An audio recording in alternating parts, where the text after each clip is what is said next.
Yes.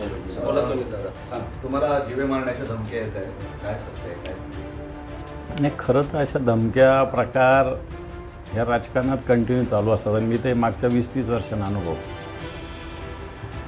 परंतु एखाद्या दिवशी एखादी धमकी येते, माणूस एखादा दारू पिलेला तो रागाच्या भरात बोलत असतो, हेही कळतं मला. मग एखादी घटना घडलेली असते त्याच्यामुळे तो बोलतो. पण मला पहिल्यांदा ह्या ज्या फोन आले 3-4 दिवसापासून, मला वाटतं 14, 12, 13, 14, 15 या 3-4 दिवसात हे फोन आले. मी फार सिरियसली नाही घेतलं त्याचं. 12 तारखेला 13 तारखेला एकदा उचलला, सोडून दिला, नंतर उचललेच नाही. पण मी 14 तारखेला रात्री म्हणजे 15ला सकाळी जनरली 1:55, 2 वाजले असतील त्यावेळेस हे फोन झोपेत असताना मी कोणाची, आता मला वाटलं कार्यकर्त्यांचे, कधी कधी डॉक्टर्स, कधी पोलीस स्टेशन असे फोन येत असतात शिवसैनिकाचे. झोपेत फोन उचलले, परंतु तिकडून ज्या पद्धतीनं भाषा, ज्या पद्धतीनं धमक्या होत्या, घाबरत नाही मी, परंतु एक धमक्या मला दिल्या एवढं सत्य आहे. बरं, मग मी म्हटलं कुठे नादी लागतं, मग मी फोन बंद केला. पुन्हा आला, पुन्हा बोललो, पुन्हा कट केला, पुन्हा आलं. पण मग मी थोडंसं हुशारी करून नुसतं ऐकत राहिलो, बोलत नाही राहिलो. मग सोडून दिलं. मग 2-3दा पुन्हा मिस कॉल आले, मी झोपलो. मग दुसऱ्या दिवशी मला असं वाटलं की कारण या रोज अशा पद्धतीनं धमक्या आहेत, एकदा तक्रार मी माझ्या याला घाबरत नाही, मी तेवढा सक्षम आहे.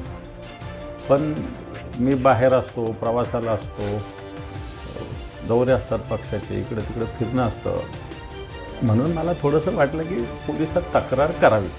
म्हणून मी रीतसर तक्रार मान्य पोलीस आयुक्त साहेबांकडे आणि संबंधित पोलीस स्टेशनला केलेली आहे. पोलीस काय दखल घेतात आता तो त्यांचा विषय. माझ्याकडून मी ही तक्रार निश्चित केलेली. कारण काय, कशाबद्दल धमकी आहे?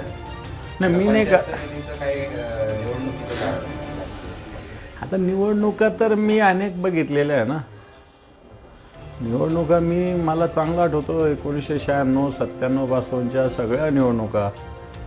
महापालिका झाल्या असतील 4-5, जिल्हा परिषदा झाल्या असतील 4-5, विधानसभा झाल्या, लोकसभा झाल्या, स्थानिक स्वराज्य झाले. या सगळ्या निवडणुकीत माझा एक संघटना म्हणून माझा एक महत्त्वाचा रोल राहिला. त्यामुळे अनेक निवडणुका मी बघितलेल्या आहे. सगळ्या गोष्टी झाल्या, चांगल्या वाईट सगळ्या गोष्टी झाल्या. परंतु त्याच्यामुळे निवडणुकामुळं कोणी केलं असेल वगैरे असं मी म्हणणार नाही.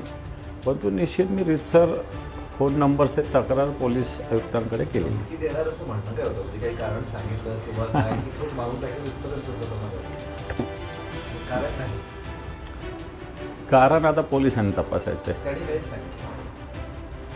त्यांनी काही नाही सांगितलं तसं. जो नंबर ज्यावेळेस बघतो, ट्रू कॉलर आहे, वेगवेगळे ऑप्शन्स आहेत नंबर शोधायचे.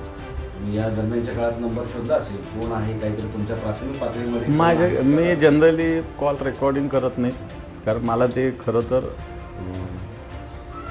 हे योग्य नाही कॉल रेकॉर्डिंग करणं.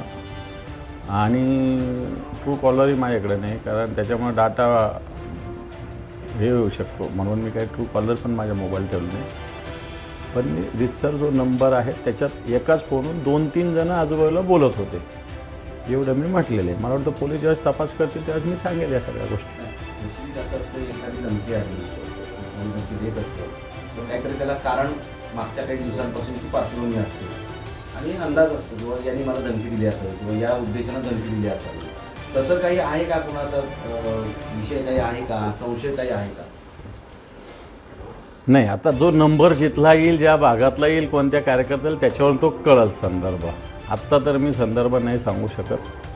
मला वाटतं पोलिसांनी त्याचा रीतसर तपास केला पाहिजे. त्यामुळे आपोआप तो नंबर सापडल्यानंतर, तो व्यक्ती सापडल्यानंतर कोणत्या पार्श्वभूमीतून धमकी दिली हे कळेल. कारण रोज आमच्याकडून काही गोष्टी चांगल्या होतात, काही गोष्टी वाईट होतात. कित्येक वेळेस मी वेगवेगळ्या पद्धतीनं एक विरोधी पक्षात काम करतो आहे, त्याच्यामुळे वेगवेगळ्या पद्धतीनं सत्ताधाऱ्यावर आरोप करत असतो. निवडणुकीच्या राजकारणामध्ये कोणाला आवडणारं, कोणाला न आवडणारं काम हाताने घडत असतं. काही ठिकाणी भांडणं, तडणं, वेगवेगळ्या विषय असतात. त्याच्यात आपल्याला एखादी बाजू घ्यावी लागते, त्याच्यामुळे दुसरी बाजू नाराज होत असते. या सगळ्या गोष्टी रुटीन आहेत, त्याच्यामुळे एखाद्याने केली असावं शकतं असं मला वाटतं.